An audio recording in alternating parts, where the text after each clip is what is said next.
Ladies and gentlemen, in a world of exponential innovation, what does the future of cybersecurity look like?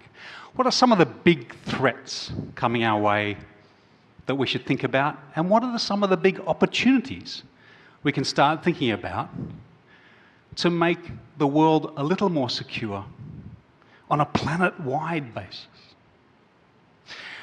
My objectives today are to help you think a bit bigger, to broaden the lens, if you like, to get you outside of the everyday to think about the next 50 years. But before I begin, I call myself a futurist. So let me quickly tell you what that means to me. Let you in a little bit on my methodology, because it's a little different. And the only way I know how to do what I do with integrity is to go and talk to people who are much, much smarter than I am. It's my strategy for life. So my methodology is to spend about half the year traveling, and I travel with my wife on the road, and visiting scientists and science labs, and talking to them about what they're building and what they're seeing in their specialist areas. Then I turn it into stories to share with you. So everything good that you're about to hear, everything that you might like, isn't down to me, it's down to the generosity of these scientists. These are some of the people who have contributed to this presentation today. And you'll see some pretty amazing people there, like Jan LeCun, one of the founding fathers of artificial intelligence, this new generation over the last 10 years. One of his colleagues, or two of his colleagues, won the Nobel Prize just a few weeks ago. And I'm going to introduce you to some of them as we go along. There's actually a few more of them that contributed. But it's their generosity in giving me an hour or a day or a half day in their labs that helps me do what I do.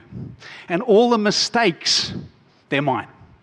And I do make lots of mistakes, because futurism is hard, especially predicting the timing. Often when I visit scientists, they will look me in the eye and give me a lot of confidence about whether something is going to happen. But very often as well, there'll be a lot of elasticity in the timing. So let me give you a quick example. You'll see there, just to the left of the middle, William Oliver. So William Oliver is the head of quantum computing at the MIT lab. And here is a quantum computer that he placed in the palm of my hand as we chatted in his lab. Isn't that amazing? Isn't it beautiful? Isn't it small? So all that chandelier stuff behind, that's just the cooling and the isolation stuff. The actual computer is that bit in the palm of my hand. When I look in the eyes of someone like William or other colleagues in quantum computing around the world, they'll all give me a pretty firm understanding that this is going to happen. You can believe it, and you can ask them a lot of questions and come away with a very firm belief. And they're pretty confident that they'll break PKI, and this post-quantum stuff that you're all talking about is really necessary. When it comes to the timing, however, well, here's my best approximation, because every scientist will give me a different answer. This is one of the hard ones. Quantum computers should be useful in solving or helping to solve some simulation or optimization problems in industry around 2030. But there's a big plus or minus how many years on that, but that's my best estimation. With breaking PKI, a little bit further out. So there's my best estimation of that, 2040. But it could be 7 years out. So it gives you a sense of just how I operate. Some of the timings will be high confidence, and I'll tell you about those. Some will be low.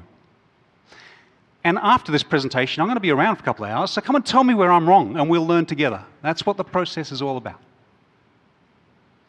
So let's begin. Let's begin by spending a little bit of time on what's coming to help you think a bit bigger about some of the big changes that will also affect security. And I'd like to begin with AI. And I want you to think very seriously about this concept, equivalence. I want you to take it really seriously, AIs that are equivalent to human experience when you're working with them. Don't worry about consciousness or any of those more difficult terms, just think equivalence. Today, with 3 seconds of audio, I can simulate your voice with AI. 3 seconds. Give me 7 or 8, I can do it really well.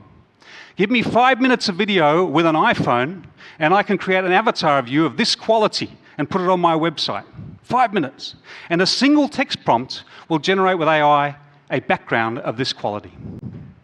That's today. Do we have a deep fake challenge? Oh yes. If I point the same technology at video stored on your social media and I get several hours worth, I can create a service. For example, there are already 6 or 7 services that I've seen in the world that will bring back a dead relative so you can have a conversation with them every morning. Is that profound?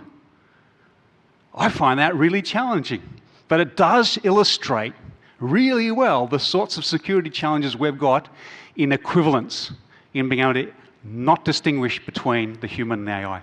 But that's today. Let me show you in 3 slides what's happening in AI over the next 10 to 20 years. This is my best distillation of it, and I visit all the labs. MIT, I was just at Oxford and Cambridge, and it's warp speed.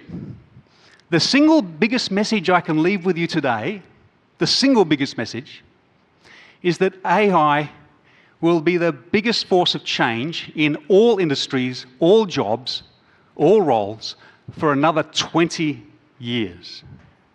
What you've seen today in AI, everything in your experience is less than 1% of what's coming. So just quickly, scientists represent their goals like this. They say we want AIs to learn like humans do, like babies, and we want them to learn forever, never stop. So not just make a model and freeze it, which is what we've been doing lately, but keep plasticity in the model and keep it learning forever. And we're just in that boundary of plasticity now. We're doing that for the first time. So if you're thinking large language models, which are multimodal learners in the sense that they go out there and just munge lots of data off the internet and create a language model and interesting things pop out of that, that's a tiny fraction of what they're working on. Of course, they're also working on structured data sets, which are much more controlled and much more powerful. They might be image-based. Others are working on AIs that are soon going to look at every video ever made and learn from all the video. And then, of course, there are AIs training AIs, like you see here in autonomous vehicle training. So most training of autonomous vehicles is now done with simulations created by AIs for other AIs and running driving tests for them. But not one at a time, but 10,000 at a time. There are physical models of the world coming that will be embedded in AIs, cause and effect models, emotional models, which we're going to talk about a fair bit, experiential models. So this is an AI learning how to manipulate a cube through trial and error. It drops the cube, it tries a different finger arrangement, and then it can solve Rubik's cubes, and then it can make a cup of coffee, because it's experimenting with the world. We're, of course, learning by adding sensors. A lot of AIs now learn through listening as well as watching, and soon by touching as well. Mathematical models, I could go on. There's actually a lot more I can squeeze onto this chart.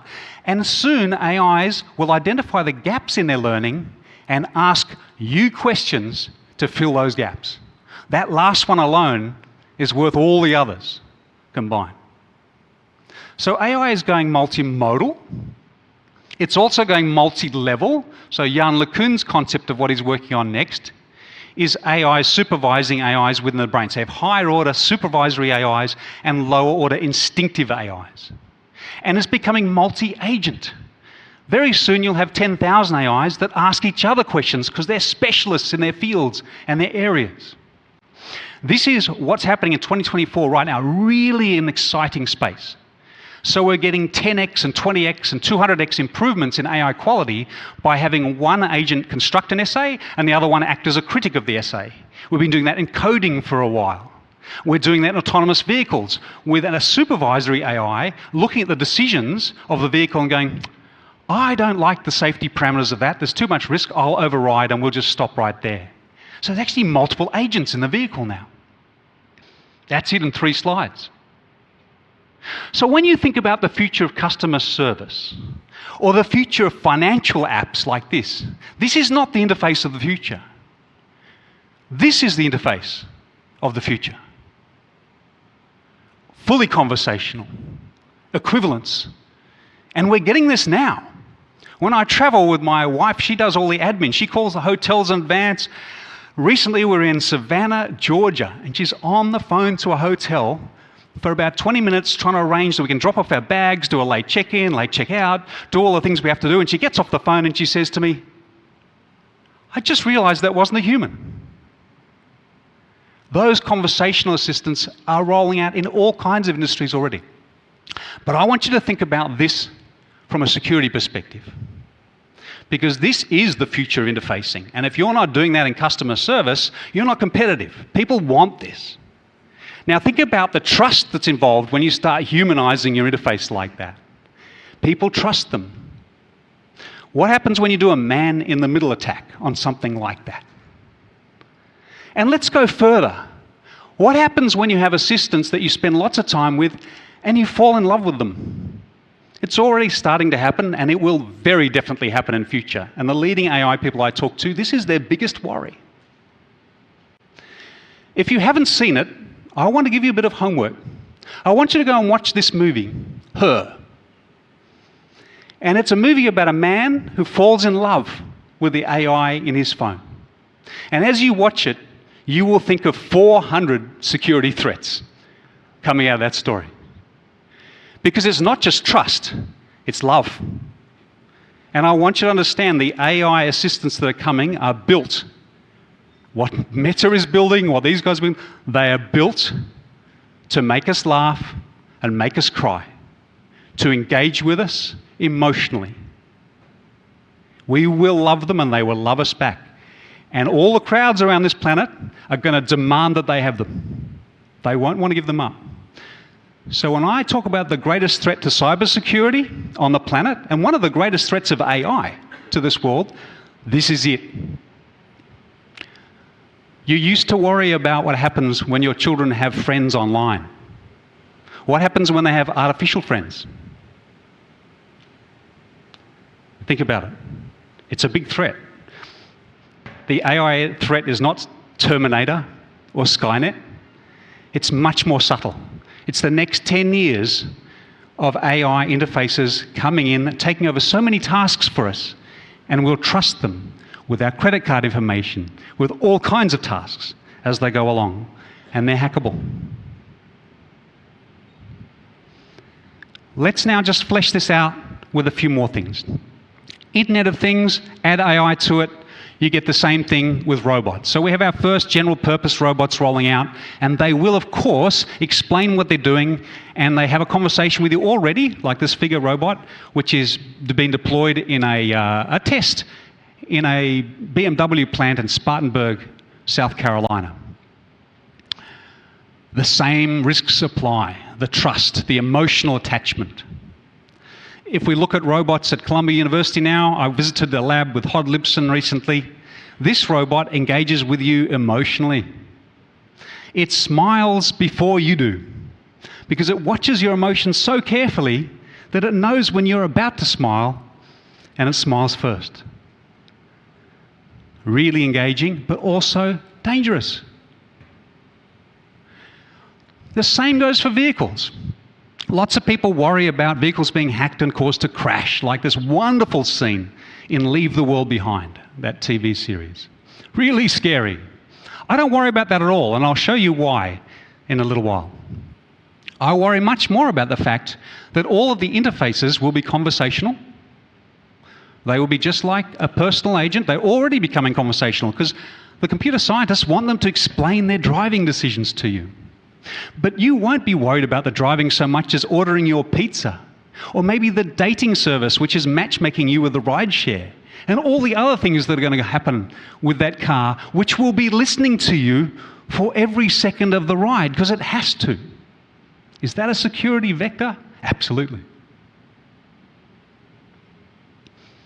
Then there's the stuff in the sky, satellites.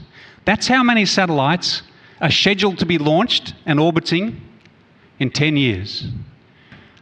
If I go back a few years, it was 1,500 in all of human history. They're low Earth orbit. This is a really good thing for some aspects of security. First of all, they're low Earth orbit all of your phones are becoming sat phones. If you didn't realize it already, that means you can get an SOS to anybody soon on any square foot of planet Earth. That's a good thing. Secondly, there are 10,000 satellite services that are coming out for all kinds of industries that are really valuable, with security benefits. For example, for policing and ambulance services, I work with those sorts of departments around the planet, and we can do so many things now. It's like Google Earth is becoming live. That sort of imagery, and with a credit card, we can access that imagery. My favorite that I heard about this year, in 2 years we'll have a network of satellites that will detect any fire on planet Earth that's more than 5 meters squared, or 5 meters across and 5 meters down. Any fire on planet Earth. And they will give 20-minute updates on all of those fires to any fire department on the planet Earth for free. Do you think that's a good thing for security? That's fantastic. But all of those satellites and all of those new chips in your phones are a new threat vector, a new attack opportunity. And look at that image down the bottom left. That's my house. See that little red car down there? I can watch when my daughter's boyfriend is parked outside my house. Okay, not yet, but soon. If I get into the workplace, it gets even more tricky. So just a few things to open up your horizons here. Smart glasses are coming back into vogue, but it could be just phones. They're going to geolocate themselves indoors. So this is a phone which is imaging itself all the way around a hardware store for shopping. It geolocates itself. You can drop a pin for something that you want someone to pick up for you, all those good things. It's a whole new dimension in IT. But think about the security of that. The phone watching all day, or the smart glasses watching all day, which are hackable. But even if they're not hackable, think of the employees walking around with smart glasses you don't even know they're on, watching screens, passwords, all sorts of procedures. Privacy, physical privacy, is going to disappear as a result of that. 2020, a lot of controversy because we found out that 2,200 police departments were already using a service to take an image and reverse engineer it and find an identity. Okay, so that's Clearview AI, very controversial back then. But really I thought, when I'm preparing this presentation, how long will it be before we can all do it? And I started putting some numbers on it. And I'm like 2032 and all that. And while I'm preparing for the PCI SSC conference, a couple of students put together a little hack at Harvard. And they reverse engineered some glasses, attached them to a large language model, and it turned out they could walk around anywhere in Cambridge, Massachusetts, and whenever they saw a face with their glasses, the image was tied to AI, which found out where the image occurred, and then it stripped names, family members, what conferences they've attended, and live they could dox these people. They could walk up and go, "Hi, Bruce, I met you at the PCI SSC conference in Hanoi." And I'd be going, "Oh, I don't remember you, but yes, of course." And they just did this all day. Anonymity disappeared this year for hackers that want to do this. Have a look at that. Take a photo of that. Look at what Mr. Nguyen did. This wonderful student. And he hasn't made it available to everyone. He's just published his methodology. And it's all there. You can go and look at it and the research papers that have been published. Very provocative. We're using Wi-Fi waves now to track people in aged care homes. When they have a fall, Wi-Fi waves bounce off everyone differently. We can track individuals in in medical facilities. When they fall over, we know. It's free. It's a free resource, right? Isn't that amazing science? It happened 5 years ago for the first time. We can also track people's breathing and their pulse by the way Wi-Fi waves bounce off them in a facility like this. That is going to be embodied in every Alexa, every Google Home device using ultra-wideband radar. Why? Because we can do so much diagnostics medically. We can have continuous background health monitoring in the home. And you'll have it in the workplace as well. So there are dozens of companies building out services. Is that a threat vector? Of course it is. It sounds like science fiction, hackable EEG interfaces, using our thoughts to do things in the workplace. And that headline there, my prediction that you'll see those interfaces everywhere pretty soon, comes from the fact that I wear hearing aids. I'm wearing them now.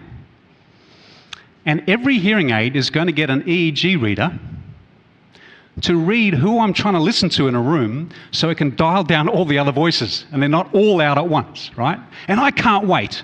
And the hundreds of thousands of people in the world who wear hearing aids can't wait. It's an EEG reader. The same technology, as you've probably seen in the news, is going into Apple AirPods. EEG readers. And we've already had a successful hack, Oxford University, UC Berkeley, where they reverse engineered EEG waves to see if they could recreate the PIN numbers and the passwords you were thinking of. And they did it with about 30% accuracy, which means they're going to get 1 in 3 right. Oh my God, there's a new vector. And we have to regulate to support it. And finally, just to finish this off, of course it's not just credit card data, there's some really big new honeypots coming, and the biggest of them is our DNA data. Most definitely, in the future of medicine, which I present on all the time, everyone in this room is going to be genetically sequenced. The benefits are enormous, and it can't be anonymized. The point of it is to tailor the medicines to you. Now, there's a target for ransomware. Is it going to be exponential? You get a feel for it, right? So what are the scalable responses? Let's spend the next 15 minutes on just sort of some of the big things we can do to respond. And let's start again with AI, and my favorite AI of 2024. This is my absolute favorite AI, and I'm sure you'll love it. Because while AI is scaling up as a weapon against you guys, we can also scale it up as a defense. So let me show you just a little project, which I think is going to become a very big project very quickly. You know that hobby people have when they get a scammer trying to ring them up and they try and keep them on the phone? You ever seen people do that? So a professor called Dali Kafar used to do that for a bit of fun, to learn about it. And also it helps to hurt the scammer, right? Keep them on the phone as long as you can. And the problem is when you keep them on the phone for an hour, it's an hour of your time too. So that's not very helpful. What if you could hand your call, when you get a scam call, what if you could hand it over to an AI that had your voice, but maybe it's an older, more vulnerable version of you? And it speaks more slowly. And it needs some help with the passwords, but I don't have my password. And it's also designed to ask subtle questions to get a bit of intelligence from the scammer as well. So that's what this professor has invented, a victim bot. And it's really good. Let me tell you, it's equivalent. You can't distinguish it. It's outstanding. But you can't buy it to put on your iPhone today because he's doing something better. Why would we put it on your iPhone? Let's talk to, and he is, AT&T, NTT. Let's talk to every big telco in the world and let's give it to them. So when they see scam calls come in, and they identify a lot of them, 45 billion at AT&T last year, they only have to spin up on a server a few 100,000 victim bots, and they just killed the business model. Isn't that amazing? I love that. It's just lovely. It's called Apate, so if you want to look it up. And they're out there making deals today to help all of us, right? It's very scalable. It's an exponential response. Apate is the Greek goddess of deception. I love it. Less sophisticated, but just as important, is the changing nature of regulations. Of course, most of the regulatory response you're familiar with so far has targeted you, protect people's data. But one of the great things that's changing slowly, but it is changing, is the appetite for regulation to put liability on software companies for the quality of their software. that shift alone is scalable and big. So it used to be about this, and now we're seeing things like IoT security laws. You are liable if you don't put reasonable security on your Internet of Things device in California. Now we'll have to see what the court cases say as it plays out. But the appetite from consumers, citizens, voters is changing. We want that. That's a good thing. Finally, because we know that lives depend on good quality software and it should be regulated strongly. Another example would be what's happened with the Artificial Intelligence Act in Europe. Strong controls now on what you can do as an AI provider. Lots of pushback from the IT industry because this slows down software innovation, but that is a price we need to pay. So that's a scalable development.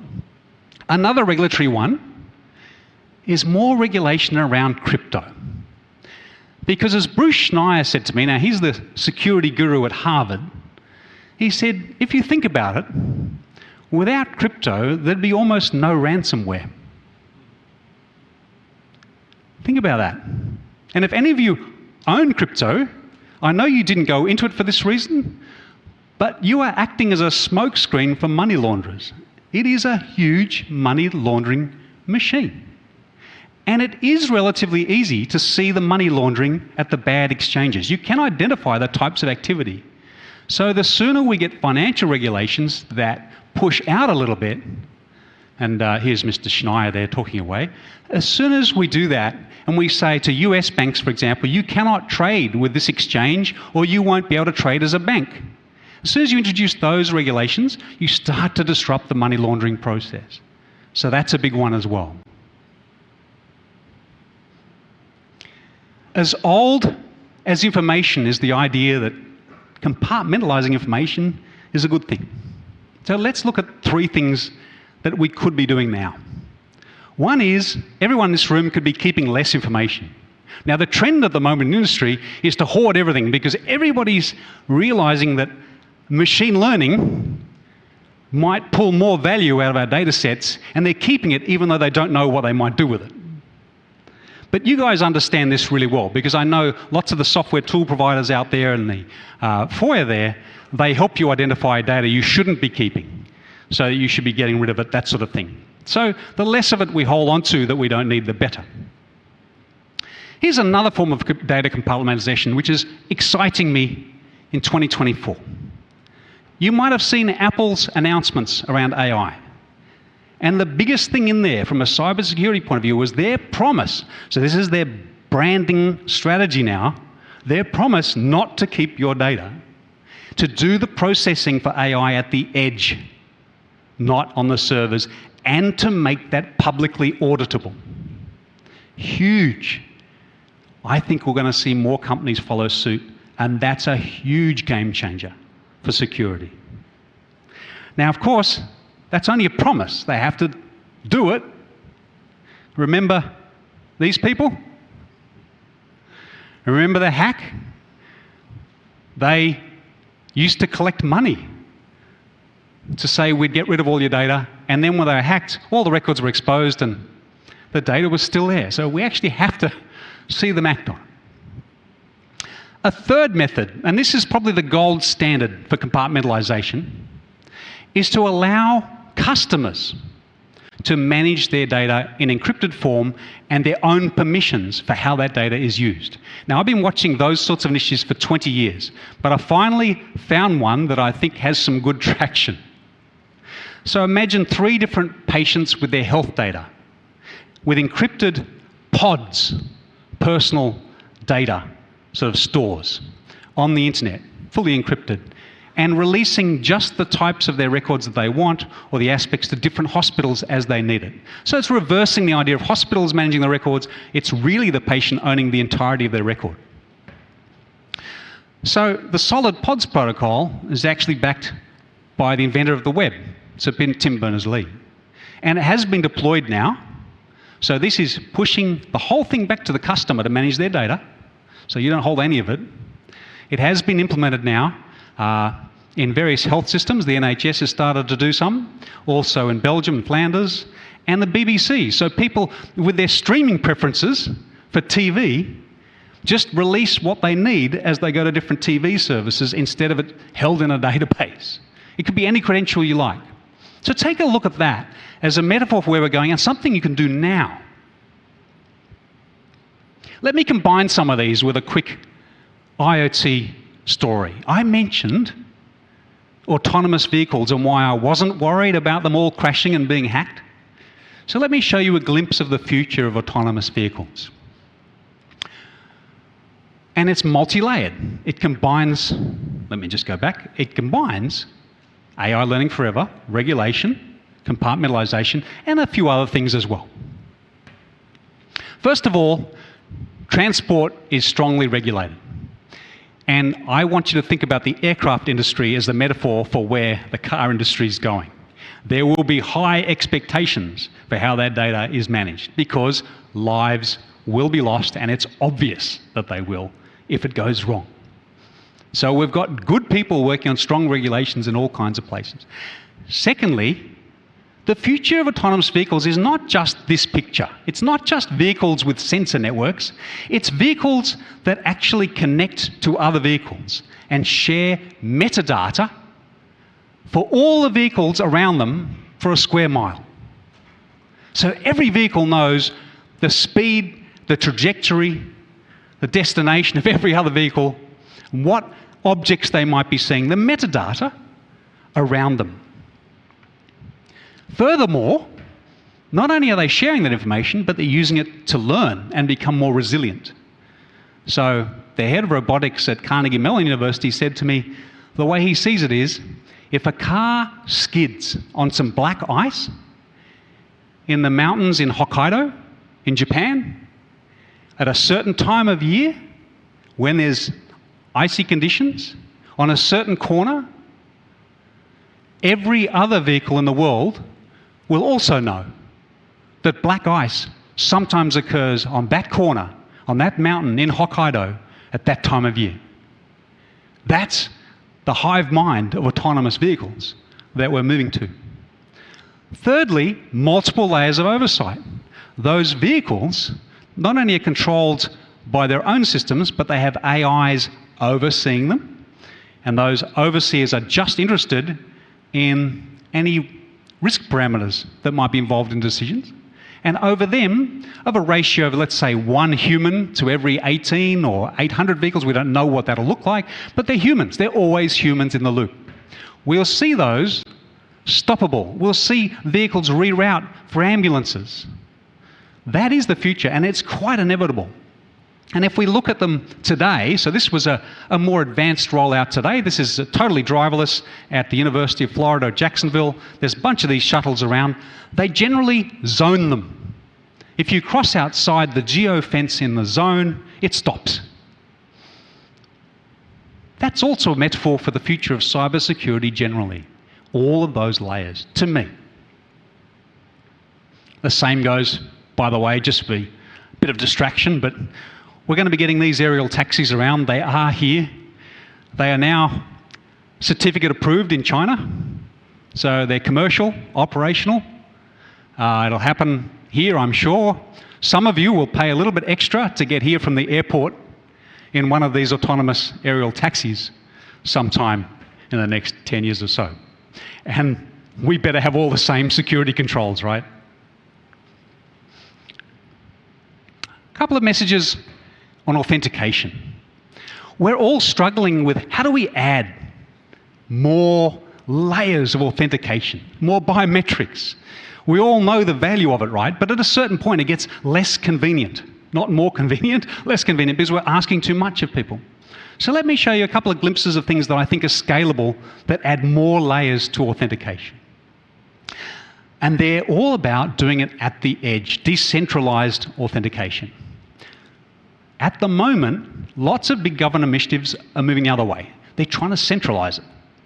So, in China, for example, France, Japan, Australia, lots of initiatives to say, why don't we get the government involved in providing all of your credentials for proof of age, the fact that you have a driver's license, you're a citizen, anything like that.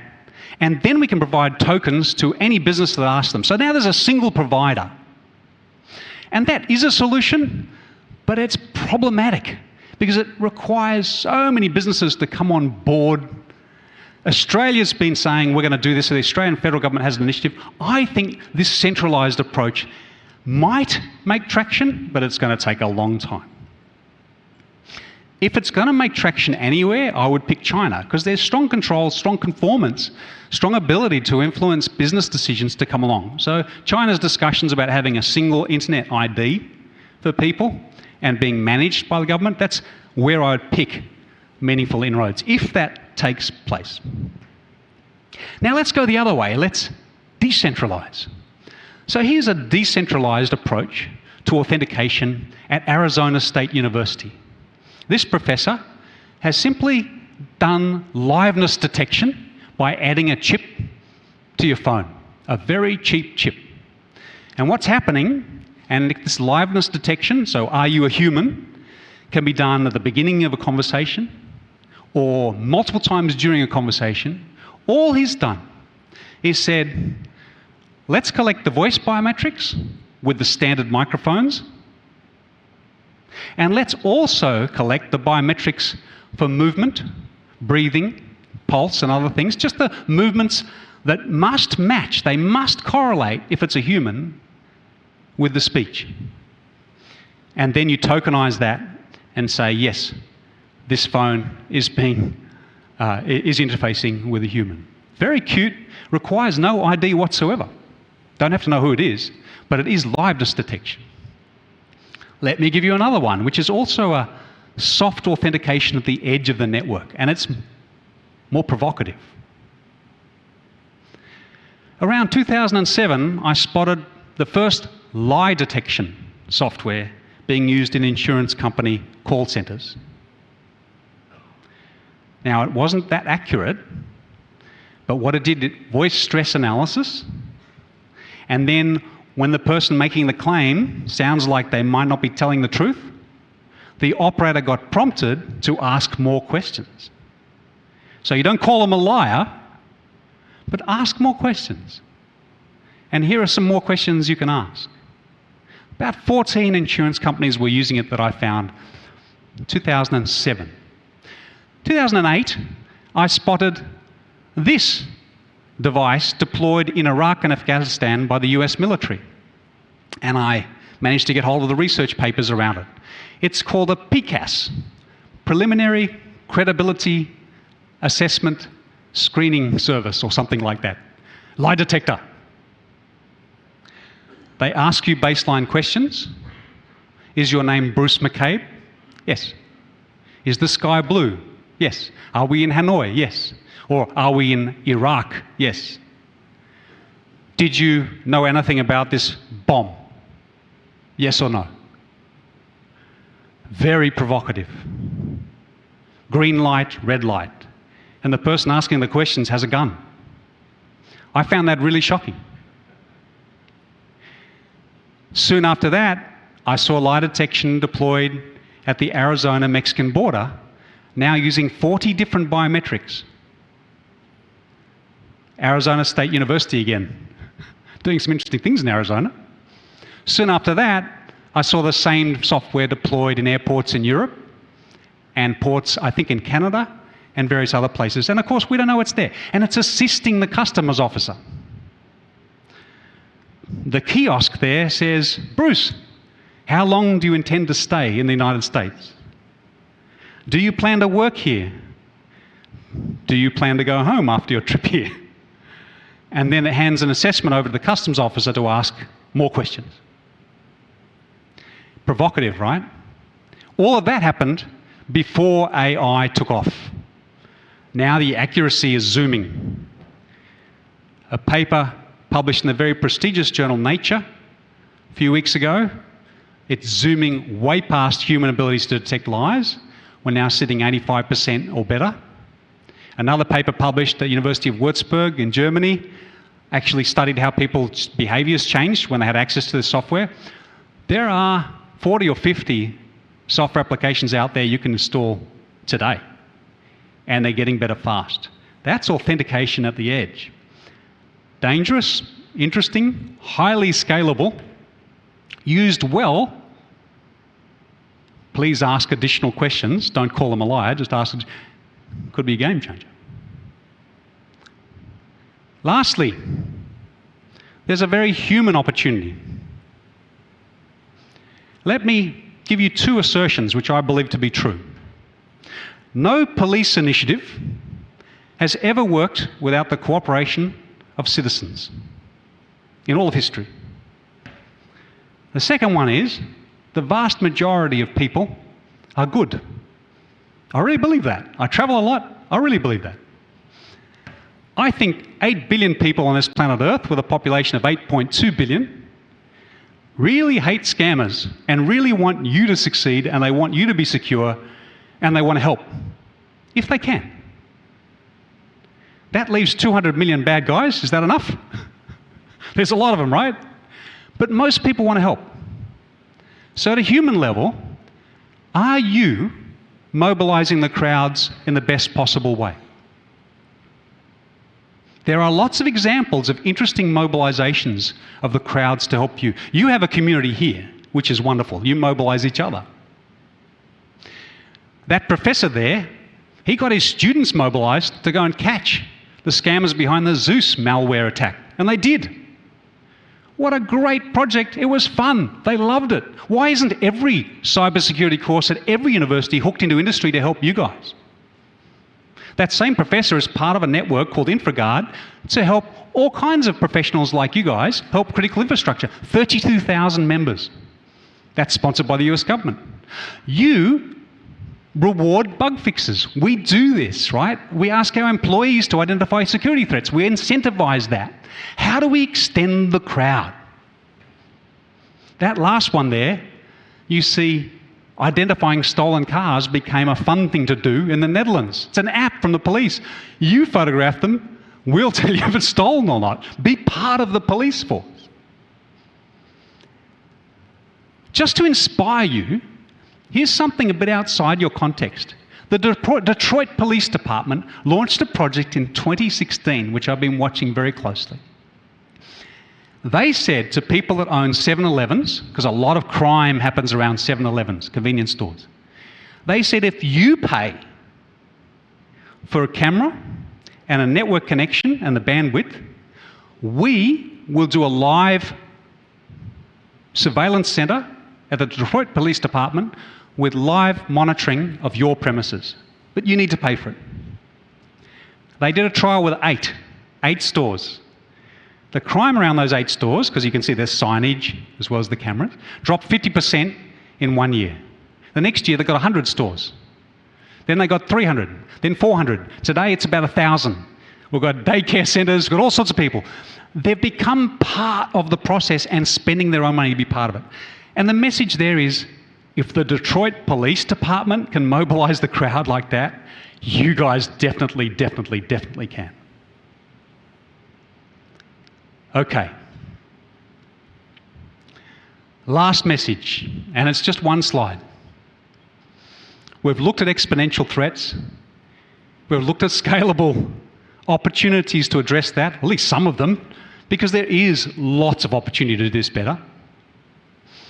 I know some of you are probably feeling a little bit stressed because I'm giving you sort of 20 years worth of stuff and you're thinking, how do we cope with that level of change? So I just want to give you something to go home with, I guess. You can't write a plan for cybersecurity in 2050 or even 2030. No one can do this. The single best thing you can do when you leave this conference, when you go back to your work, the single best thing you can do is help your security team, your security department, as much of the people you can influence as possible, become a more innovative unit. Create a more innovative culture, one that can respond faster and embrace new tactics faster. It is the single best thing. Innovation is a human process. It is never a technical process. It is never about economics. It is always about how people work together. So let me give you a few ingredients. I've been studying this for 30 years. They're kind of fun. but actually I'm really serious about them, okay? And we can talk about them. I'm going to hang around for the next 2 hours, so come and ask about them. First one is, I wear this t-shirt for a reason. It says Yuki in Japanese, courage. Because courage, some of it comes from in here, but most of it comes from the people around us. And in your organization, if someone speaks up and you as a leader shut them down, you rob them of courage. They will never speak up again. But if you encourage them, even when they say something crazy, you're creating an innovative culture. You're providing psychological safety. So give and receive courage, practice it. It's the number one factor behind the successful teams at Google in innovation, psychological safety. We've got great data backing it up. Practice your language with people that come up with ideas. Tell them where you want innovation, what keeps you awake at night. Just prioritize. You don't want risk-taking everywhere. Nobody does. But there are some things in your organization where you really need new ideas. Communicate it.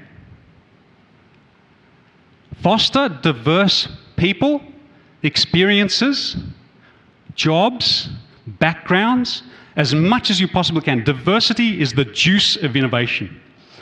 The sameness you're looking for is values. You want people that care about the same things you do. That's it. But the diversity, preserve it any way you can. In your hiring, and even after people are hired, in preserving their ability to be different. It matters. Incentivize. You can give financial rewards to people, or you can just give recognition to people. Never take credit for the good things your people do. Always push down the credit. Find ways to incentivize downwards so your people come to work every day going, is there a better way of doing this? If you do those well, that experimental culture kind of just comes anyway. People will experiment, but the thing people do the least of, the mistake people make, is they don't experiment early with customers. They don't expose their ideas early. So create a culture where you put together a PowerPoint really quickly and start circulating it with your new ideas. Experimentation can take many forms. And finally, have fun. Just like that crowd stuff, the professor and the students, there is so much fun in what you do. Yeah, take a photo of that. Use it as a reference. Innovation is a human thing, and it is the single best thing you can do. So that's it, ladies and gentlemen. My name's Bruce McCabe. It's been a privilege to be with you today, and I will be hanging around for the next 2 hours. I can discuss any technology you want, and I'd be only too pleased to. And tell me where I'm wrong as well when we talk, and we'll all learn together. Thank you so much for having me.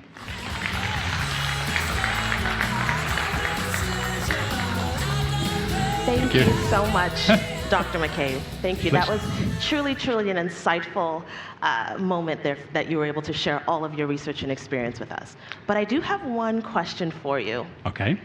You spend a lot of your time in the future, predicting what's going to happen in the future, living in the future. Do you spend any time living in the present, in the now?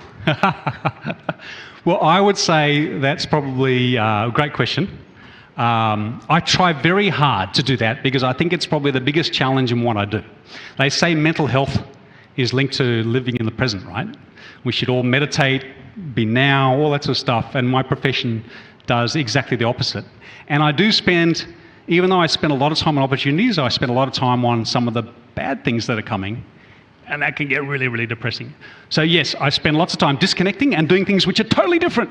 So I do a lot of history reading and things like that, which are nothing to do with the future, and that helps. And then, are there any other challenges that you find that you've experienced as part of your world? You mentioned that there were some negative things. So how do you find you separate yourself from the negativity you know is forthcoming? Well, one of the other big challenges is sometimes you're well ahead of the curve. So what you're saying is unpopular, you can't get people to hear it, and you can't get people to listen to it. So on AI, for some years, I'm visiting labs going, oh my God, this is the biggest thing in IT ever. That started around 2016, whereas no question, it's the game changer of our time. And along with gene editing in biology and medicine, it's probably, and agriculture, it's probably one of the two technologies that will change the world most in the next 30 years.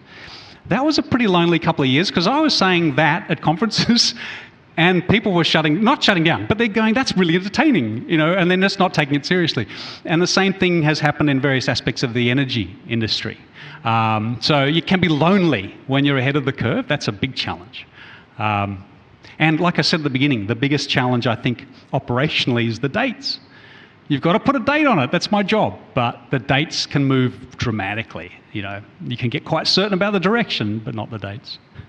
Well, thank you so much for sharing your insights. As Dr. McCabe mentioned, he will be around with us to share some more information. So if you have some questions, he'll be here. Pick his brain, certainly. And that's all the time that we have for Dr. McCabe. So thank you so much for joining us. All right, cheers. Bye-bye. Do you want that one? Thank you.